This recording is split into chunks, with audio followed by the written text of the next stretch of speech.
So this is a group of photographs taken by a man called Philip Stedman, who noticed in the paintings of Johannes Vermeer that he had been using this device called a camera obscura, which is just basically the Italian way of saying dark room, camera oscura. And what he was able to demonstrate was exactly what the size and scale was of the camera obscura that Vermeer was using. The animators are perhaps the only artists who have never felt anxious about working with or against cameras. Because when photography first appeared, the people who made a living out of painting portraits or painting landscapes, or they thought their world was coming to an end. Because here was a device that could capture perfectly exactly what was in front of the lens of the camera, whereas they would have to spend hours laboriously observing and copying and measuring. So a lot of artists felt very hostile to the camera, whereas animators traditionally, because we've always had to photograph or scan or capture our artwork, we've never really been that freaked out about the idea of cameras. In fact, if we get a good relationship with the camera, we can be much better storytellers. Click, please. Any of you know who took these photographs? We wouldn't have cinema without him, so you might want to know his name. Edward Muybridge. Anybody heard of Edward Muybridge? So Edward Muybridge originally, strangely enough, was a very famous landscape photographer. But he helped to settle a bet with Leland Stanford, who was the governor of California, where they were trying to work out whether there was at any point when a horse was galloping where all 4 feet were off the ground at the same time. And the only way they could do this was through a sequence of photographs timed identically. So the spaces, the intervals between the photographs were identical. And initially they did it by having horses racing through a field of tripwires that led to identical cameras. Further down the line, he was sponsored by one of the American universities to study animal and human movement. And if you go into any animator's cubicle at Pixar or Sony or Warner Brothers, you will find books of these photographs of humans and animals in motion by Edward Muybridge. But in order to calibrate the movement, in order to study everything, they were filmed or shot against what I refer to as this ghostly grid, this grid of squares. Click one more time, please. And when we get into the computer era, we find a similar set of horizontal and vertical squares, a kind of grid within which we measure the movement of the wireframe geometry within the X, Y, and Z axes. I'm not sure how many of you realize this. One more click. All the software that we use to animate figures in three-dimensional space in the computer owes its existence to the United States military. Originally, these were all systems that were used as navigational systems or for training pilots. They were used as flight simulators. Not because I shouldn't get too political about this. If you kill a pilot while you're training the pilot, the funeral isn't terribly expensive, but the plane costs a lot of money. So in order to, sorry, I should put this a different way, but they were keen to make it that they didn't lose so many people in pilot training. And they wanted to make sure that it was a safe environment in which to learn how to fly through a landscape. And that, ladies and gentlemen, is why so much of the early camera movement in early computer animated films looks like you're flying. Because these systems were designed to fly a little imaginary viewpoint through an imaginary physical space. One more click. Or maybe 2 more clicks. Yes, product placement. Okay, I have never made a penny out of this book, sadly, and it went out in print just over a year ago, so it's pretty difficult to get hold of. Can we click one more time? But I was very lucky that all the major studios agreed that this was a part of animation design history and technical history that really needed to be put on record. So the Animation Research Library at Disney, the Warner Brothers Archive, the MGM people, everybody opened their doors and said, yeah, come in and we'll help you make this. So on the cover of the book, on the back, on the front you'll recognize artwork from 101 Dalmatians, yeah? Yeah. On the back, does anybody recognize which Disney movie the painting on the back comes from? Oliver and Company. Can we click one more time? Now, do you notice anything weird about the perspective on this painting? It's kind of bent when you get to the top left corner. Now, the reason for this is that you and I are not supposed to see this in its entirety. We are only supposed to see this painting a camera frame at a time. So what is actually happening in this sequence is that the dog who's singing, because you kind of have to sing if you're in a Disney movie, is on the top of a delivery truck that is delivering a piano. So he walks across the top of the truck, the piano gets carried to the top of the tenement, and then we in the audience are supposed to believe that the camera, which is actually attached to a tower pointing down at a lot of flat artwork, we are supposed to imagine that it's actually turning in space to look down into a New York City street. Can you click one more time, please? And you can just play. It'll work. It'll definitely work. It'll really work. It will work. Eventually. So, this is from a film called Ice Age. These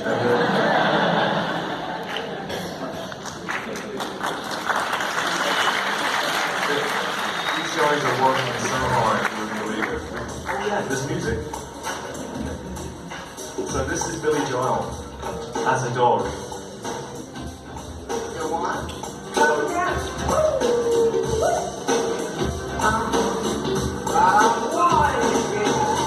One minute I'm in Central Park, and I'm down on Lexington Street. I'm on the highway to St. Paul's.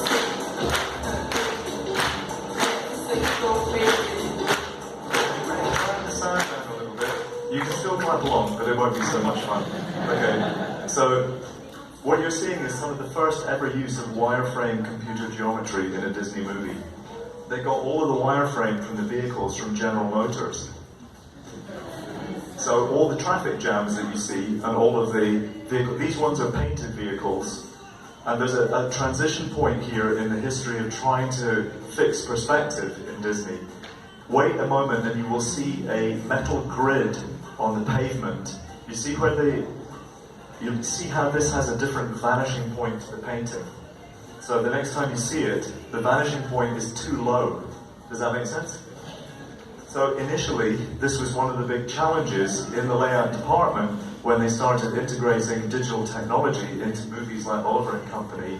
The computer had one idea about the perspective, the artists had a second idea, and very often the lens had a third idea. And if you look at one of the chapters of the book, it'll explain it to you. Okay, so this is the bit where we've got that painting, you see? So now we go onto the back of the piano, and we go up, and when it tilts, it feels like we're looking down and round. Isn't that cool? And it's a complete cheat. And it's all in the mind of the illustrator, the layout artist who has created that fake perspective to give us this sense of, and it's not just a question of trying to give you a sense of 3 dimensions just for the hell of it. It's a storytelling device. We have to feel an involvement, an engagement, an identification with the characters. So we need to be presented with worlds that we believe we can go into, and that we can join the characters and go, I want to go in there, that looks like an amazing, that looks like a sunny afternoon. I mean, look at this, he's eating stolen sausages, he's got Billy Joel's voice, he's got people clapping up. Who wouldn't want to go there? Okay, click again, please.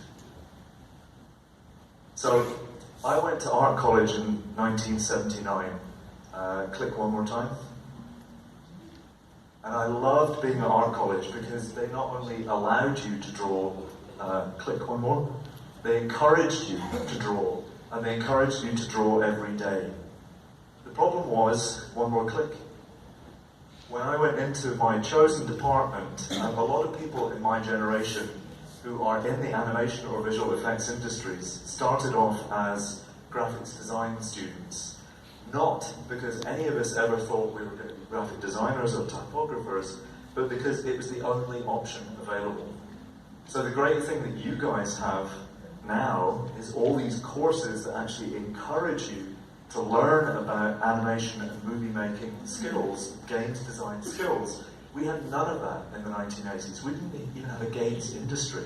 The closest to games that we had in terms of digital gaming when I was a student was Pong. Have you ever played Pong? You know, where it's just the paddle and then you go bit, bit, bit, bit, bit. That was the level of sophistication. One more click.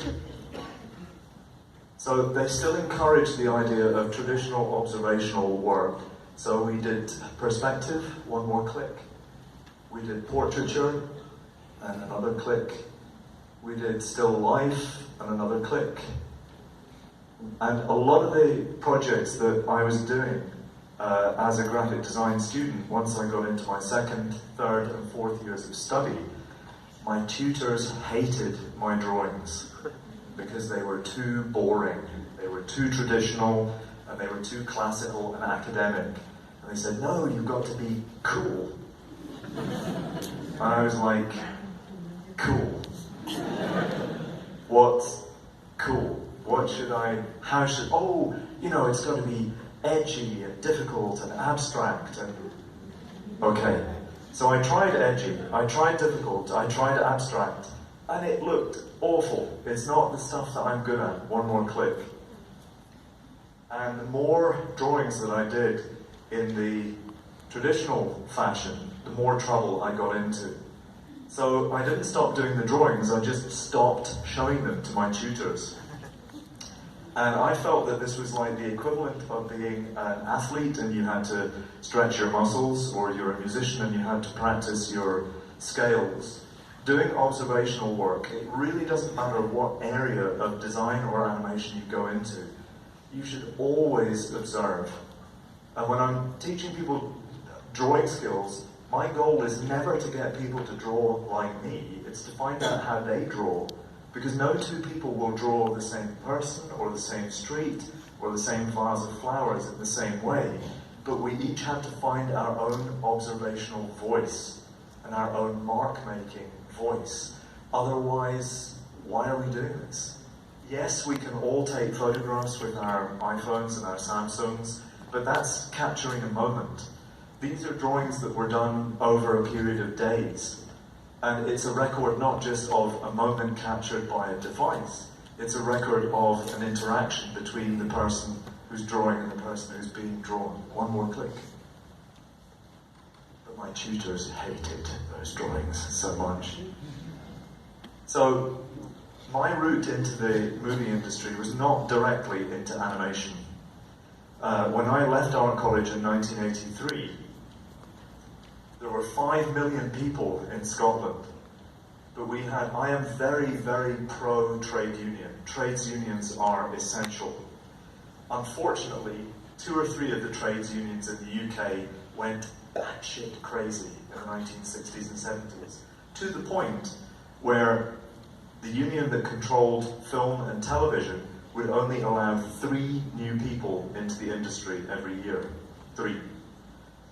And the only choice that you had was to train to be a camera operator, a sound recordist, or a film editor. And I had done a lot of work on videotape, making really terrible music videos, partly because my tutors didn't like my drawings, but also because I was really interested in moving image and in animation. There just weren't any people around who could teach me what I needed to know, but there was equipment.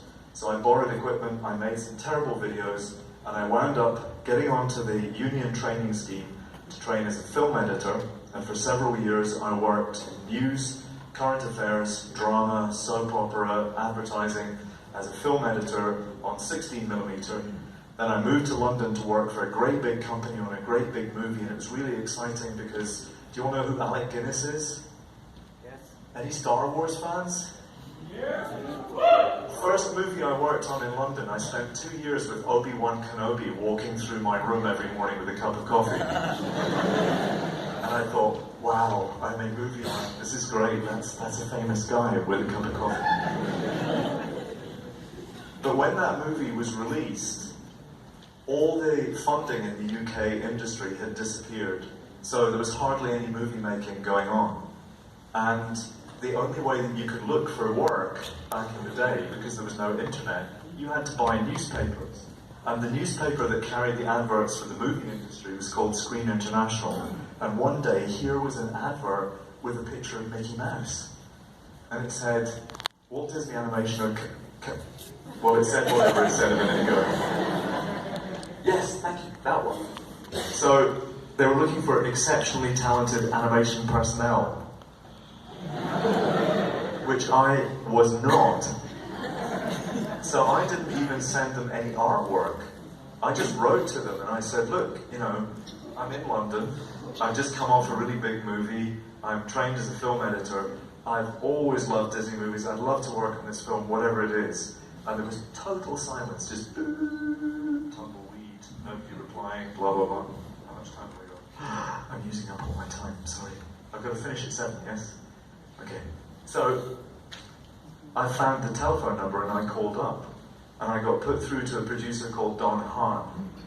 And he took my letter out of the trash can and he read it and he said, well, we don't need anyone in the cutting room, but you went to art college, can you draw? And I went, yeah. He said, have you got any traditional drawings, figure drawings, like, you know, the boring stuff? And I went, oh, I've got a lot of that. So 2 hours after that telephone conversation, all the drawings that my tutors told me were shit got me hired by Disney.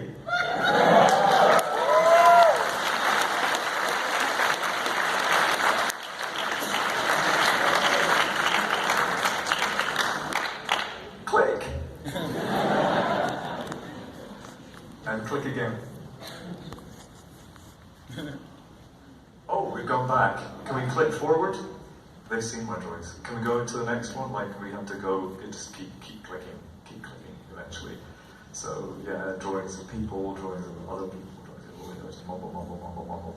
Yeah, so, even though the shift now is very heavily towards the technological side, the kit, the software, the tablets, the pens, all these different kinds of things, what you will find in the job seeking process is that one of the things that will tip the scales in your favor, or this was my first ever contract with Disney, so keep clicking on this one. So they paid me, click, £186 a week, rising to £200 following a successful 4-week period.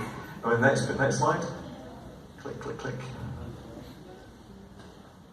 The first thing I ever worked on in the animation industry, my first day, I didn't design the cow with the lipstick, I didn't animate the cow with the lipstick, I was a trainee special effects in-betweener on the shadows on the cow with the lipstick.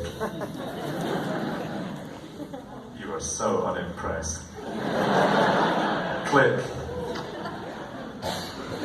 All that work for nothing. So this is the team of people that I was part of, and I used to have hair, that's me at the back with the glasses. And the guy who designed this system, his name is Chris Knott, he's standing at the front with his arms folded.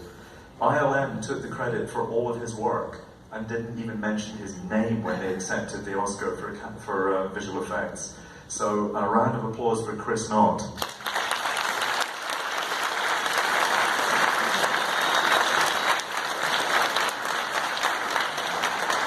That's how many people it took to put these shadows onto those characters. One more click, please. So, one more click. One more click. One more click. Thank you. Who cares about Steven Spielberg? That's me. Looking remarkably similar to how I look today, I like to think, okay, apart from the fact that I'm falling apart, okay. So, next one. Click. Click. So, oh, I hope this stays up. Do you remember this scene where the light is swinging? So somebody even posted about this on YouTube. This is now called bump the lamp. So this is a phrase that means go the extra mile. Go that extra distance to prove that you can do something beautifully. So this was a deliberate choice where they took a moving light source in a long unedited shot, and we had to match the movement of the shading around Bob Hoskins. Plus, when Roger Rabbit pulls his hand out of the handcuffs, all of the movement is projected as a shadow onto that box. And these are the notes and the diagrams that I made for the in-betweeners. And it took me and a team of assistants and in-betweeners, I think 5 or 6 weeks, just to complete the shading on that one scene. And then ILM took the credit for it. Not that I dislike ILM, but there you go. Okay, click.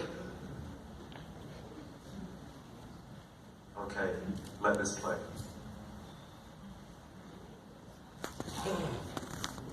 It will play, don't worry, everything is fine. High tech. This is a commercial for breakfast cereal, using the same techniques that we used on Roger Rabbit to make these characters look three-dimensional. So in a moment I've got a little Photoshop breakdown to show you what we did. So this is stolen from a sequence in Roger Rabbit called the Dum Dum Bullet sequence, where they have these little ethnic stereotypes. There's a little cowboy and a red Indian and a Mexican in a sombrero, and they're shot out of the gun as bullets. So they took the same idea and turned them into movie gangsters. So the jobs that we had using our pencils and paper was to get artwork. I spent so many years of my life paying the rent by selling breakfast cereal and toilet freshener and kitchen cleaner. Click, please. So if we just click slowly, we would get line artwork on our desks, and we would have to decide which areas of these characters would be struck by the lighting as it was set up in the live action, if they were solid objects. But we had to imagine the solidity of these objects and translate that into two-dimensional math.